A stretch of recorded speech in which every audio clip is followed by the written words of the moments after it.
This is how the Chinese government has infiltrated the education system in the US, Canada, Europe, and more. They have made it very clear that they are using propaganda in order to get their message across and infiltrate the minds of children abroad. This form of intrusion is absolutely brilliant on their part. It may go unnoticed, but its effects are far-reaching. You came here for the truth, so let me unveil that for you. Today we're going to look at what China has been up to. You've seen China purchasing basically everything, and they have been buying into Hollywood on a mass scale. They have been purchasing land, businesses, infrastructure, and more. And it's not just the wealthy individuals who are doing this. We are seeing the Chinese government engaging in this as well. We can see that they have been doing this consistently, more progressively throughout the years. Let's get into something that I thought it would be very interesting to show you today. Last year, the University of North Carolina at Charlotte made an announcement of great fanfare. The university would soon open a branch of the Confucius Institute, a Chinese government-funded educational institution that teaches Chinese language, culture, and history. And then look what it says. It's going to help students to be better equipped to succeed in an increasingly globalized world. Sounds totally fine. And so I thought to myself, what is this article trying to get at? There are schools all over the place, education centers, language centers. This isn't anything to worry about. Well, let's get into a little more. The Confucius Institute's goals are a little less wholesome and edifying than they sound. And this is by the Chinese government's own account. In a 2011 speech by a standing member in Beijing laid out the case. The Confucius Institute is an appealing brand for expanding our culture abroad. It has made an important contribution towards improving our soft power. The Confucius brand has a natural attractiveness. Using the excuse of teaching Chinese language, everything looks reasonable and logical. Well, it goes on more into this, but we're talking about a company that literally has been investing billions of dollars around the world, literally billions of dollars, to make sure that their propaganda is spread. Look at this. This is a quote. Coordinate the efforts of overseas and domestic propaganda and further create a favorable international environment for us. In a 2010 People Daily article with regards to key issues that influence our sovereignty and safety, we should actively carry out international propaganda battles against issuers such as Tibet and so on here, human rights, so on. We should do well in establishing the operating overseas cultural centers and Confucius Institutes. They're talking about how started in 2004 and now it's Japan, Australia, Canada, Europe, and elsewhere, okay? So what we are seeing here is this concerted effort to spread propaganda amongst all these other countries. They've been able to infiltrate the education system.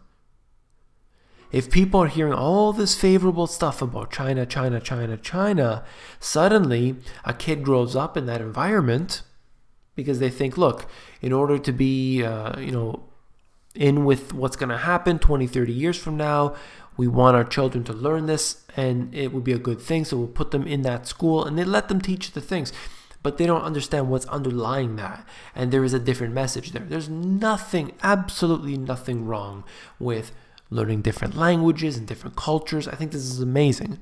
But when there's propaganda underlying it, then we have a big problem.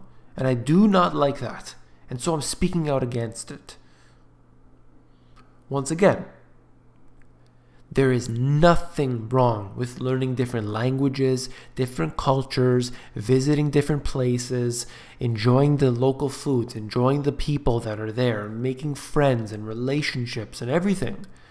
That's amazing.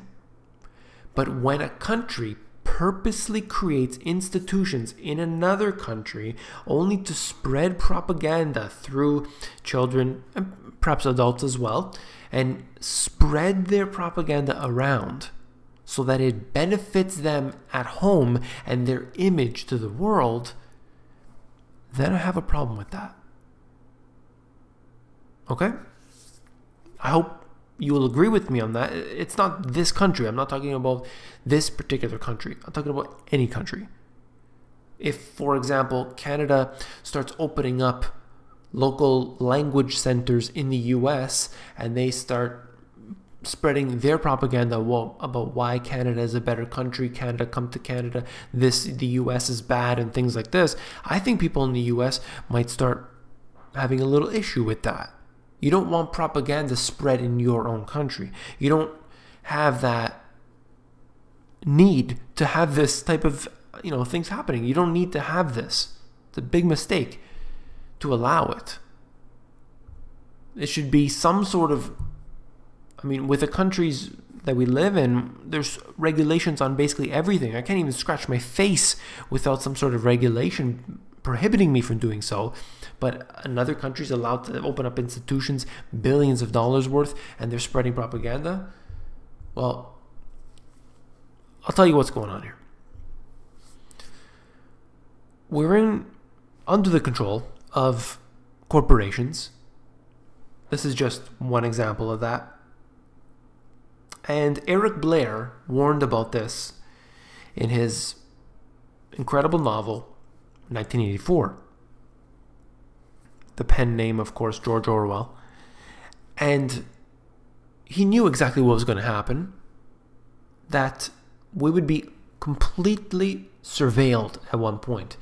And the difference, though, is that in 1984, people were forced to be under surveillance. They had to watch what they say, be careful. Oh, we have to stay in front of the camera. The camera's always watching. It's not like that anymore. People are opting into the system. It's genius, absolutely genius. All of the phones have a fingerprint scanner. They're now reading your face. And now Amazon, their creepy plan to put a camera and microphone in every bedroom with the launch of its Echo Spot, they're calling it. It's a smart alarm. So essentially this is going to have this smart alarm. It's going to be able to take phone calls. You can, communicate via video, and you'll be able to do what you need to. It's basically a mini computer, right? But it's watching you, it's recording you at all times. And that's a known thing. It's not like we're being watched by the NSA. We know that already. But this is actually voluntarily doing so in order to improve your experience. So I think that if somebody wants to opt into that, they're welcome to do so, I think. However, I have a problem with it myself.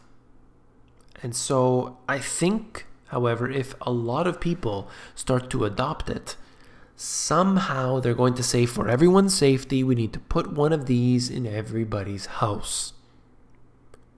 That's what I worry about.